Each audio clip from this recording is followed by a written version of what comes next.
question. David Tran du Progrès, bonjour. Vous avez dit hier que revoir toutes ces images vous donnait envie de faire du cinéma. Oui. Est-ce qu'il y a un moment où ce désir de cinéma s'est émoussé ou s'est éteint? Non, c'est surtout, il est apparu qu'il y avait un manque de désir quand il y a eu un changement. À savoir, avant il y avait des producteurs qui étaient aussi des gens qui s'attelaient et qui allaient chercher, comme des voleurs, des bandits, de l'argent, de banques, de choses, ils mettaient leur maison en jeu. Je pense à Silverman, je pense à plein de producteurs à l'époque. Après, il y a eu des grosses maisons comme Gaumont, je parle de Nicolas Seydoux et surtout Toscan du Plantier. Et après, il y a eu les télévisions qui ont fait des produits pour leur chaîne. C'est-à-dire, ils ont commencé là à censurer les artistes. Et puis à essayer de faire de l'industrie des modèles. Quoi.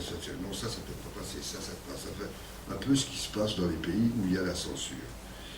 Ensuite, après, il y a eu les distributeurs. C'est-à-dire des gens à qui va au marché, là, ce qui s'appelle les show west, que j'avais vu la première fois en Amérique, où ils disent, tiens, celui ça va marcher, il me le faut. Bon. Mais dans ces... Et ensuite, il y a... Oui, c'est les distributeurs aussi. Voilà, pardon, j'ai pas une politique contre les distributeurs. C'est qu'il faut répartir les tâches. Et puis c'est un peu comme on achète une fraise sur le marché moi je le fais, c'est la même chose dans la restauration. Sur le marché en bas, dans la joie des fraises, magnifique à 1 € le kilo, ça arrive à Paris à 9 €.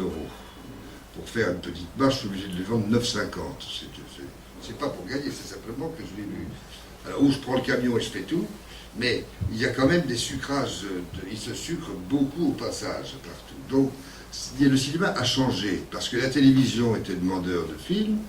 Ensuite, il y a ces groupes TNT qui fait que les catalogues ne valent plus rien, que les films, il y a une espèce de débordement d'images. Et puis, il y a ce problème pour les cinéastes qui est de la distribution. L'Amérique produit 600 films, 650, il y en a, ça fait presque 2 films par jour. En France, on est à 220 par là, mais c'est des films qui vont passer plus en vidéo, ou commandés par les télévisions.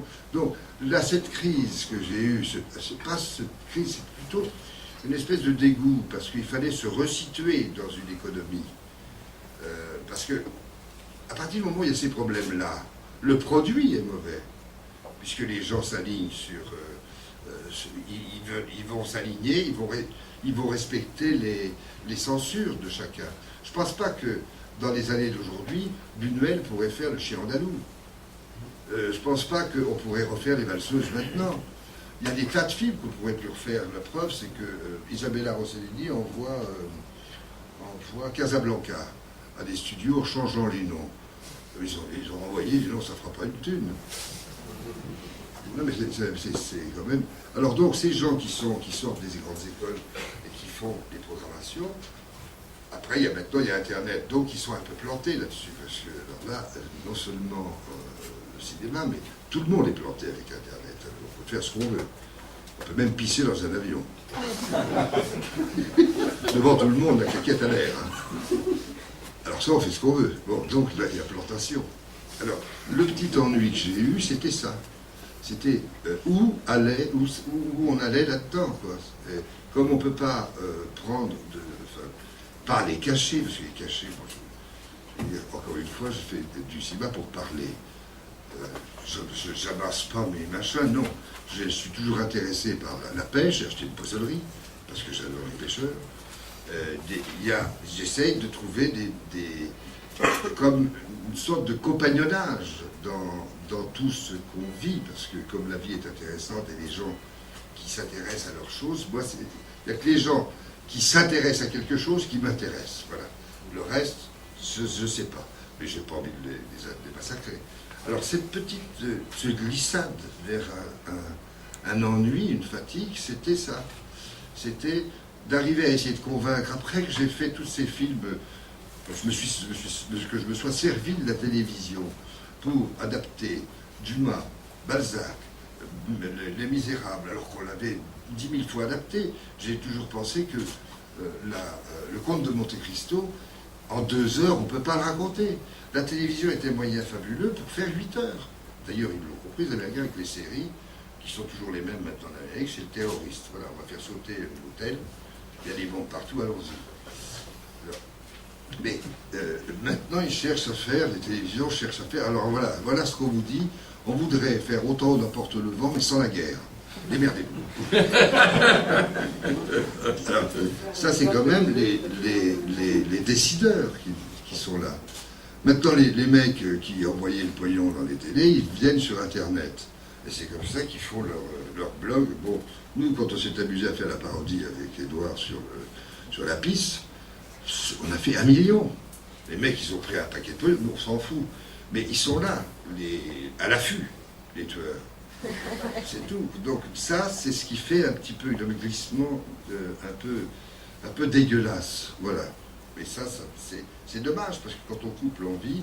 Mais je pense que maintenant, avec, je parle des pays de l'Est, là où mes copains dictateurs, comme ils disent tous, eh ben, c'est pas de ma faute si Castro ou le pape, je veux dire, son copain a envie de manger avec moi. Bon, ben voilà. Et là, je suis allé au Kazakhstan, en Azerbaïdjan, en Ouzbékistan. Il y a des gens qui ont envie, parce que, bien entendu, qu'ils ont des salles de cinéma, ils ont des choses qui sont en plein avec l'industrie du cinéma. Alors ils se disent, mais pourquoi pas nous? Mais je dis, mais oui, pourquoi pas vous? Et je vais voir les studios, je vais voir les choses. Les studios sont comme Mosfilm il y a 20 ans. C'est des grands bâtiments où on sent qu'il y a eu un cinéma, où on sent qu'il y a eu il y avait Parachnikov, il y a des artistes. Et ils vivent là-dessus. Et puis petit à petit, il faut les motiver encore pour. Donc je sers de ça. Mais là-bas, en plus avec la beauté de ces paysages, comme je dis, si j'ai envie de faire du rock'n'roll, je ne vais pas aller en Amérique. Je vais plutôt aller là-bas. Oui, parce que moi je trouve que ce qu'il y a de très fascinant dans cette dernière décennie ou ces derniers 15 ans, c'est que là où tout le monde va du côté de l'Amérique, tout le monde va du côté de là où ça penche, toi tu vas dans l'autre sens. Et les Américains viennent chez nous pour faire financer les films personnels qu'ils veulent faire. Les 3/4 des films personnels américains sont financés par les Français. Bien sûr. Voilà, donc c'est... Les indépendants. Oui, oui, les James Gray, tous les auteurs, là, c'est la France soutient les créateurs aux États-Unis, en Angleterre. Ken Loach, Stephen Frears doivent aussi leur carrière au système français. Ils sont obligés de passer par la France pour Ridley Scott.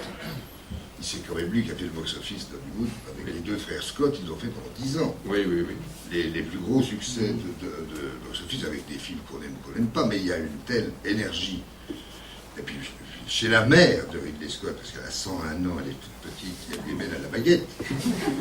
Les gamins, ils ont intérêt à suivre. Et moi, je l'ai vu. D'ailleurs, je l'adore. Madame Scott. Ah oui. C'est presque elle qui ferait les films.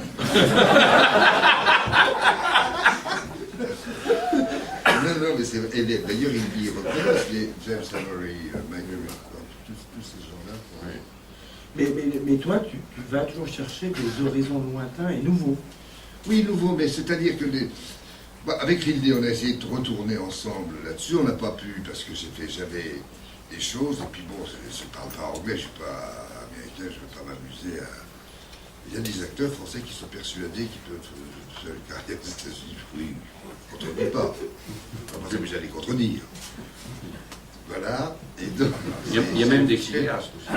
Des cinéastes aussi. Mais cela dit, il y a beaucoup de jeunes cinéastes, enfin, si on peut appeler ça cinéastes, parce que ce sont ils font des films de commande, et puis on est dans un monde où le cadre, les objectifs, les choses, maintenant, je veux dire, n'importe qui, tu prends une caméra, tu le mets dans les mains d'un gamin plus ou moins inspiré, et on se dit, voilà, c'est un génie. Mais attends, il faut refaire après. Un cinéaste, c'est pas un film, ni même une commande, parce qu'on peut, je veux dire, tout le monde peut cascader avec une bagnole. Je veux dire, il y a 10 000 choses maintenant, on n'a plus besoin de rien faire. le plus difficile à faire maintenant, c'est un plan fixe où il se passe quelque chose. Un peu comme dans Mammouth, où on fait, là hier c'est toi qui prenais l'exemple, comme il y a là le champ vert et une silhouette au loin qui s'avance, qui est accurée, qui a une espèce d'angine de poitrine. Là c'est difficile, parce que maintenant, dans un film où il y avait à peu près 800 plans pour un film, je dirais, normal, et 1500 pour une comédie, ou 1800, maintenant, si tu comptes le nombre de plans, t'es 6000. Hein, voilà. Donc, ces cinéastes, il y a beaucoup de grands techniciens, des jeunes en France, comme Le Terrier, comme il y en a plein qui font des carrières en Amérique. Et voilà. Enfin, bref.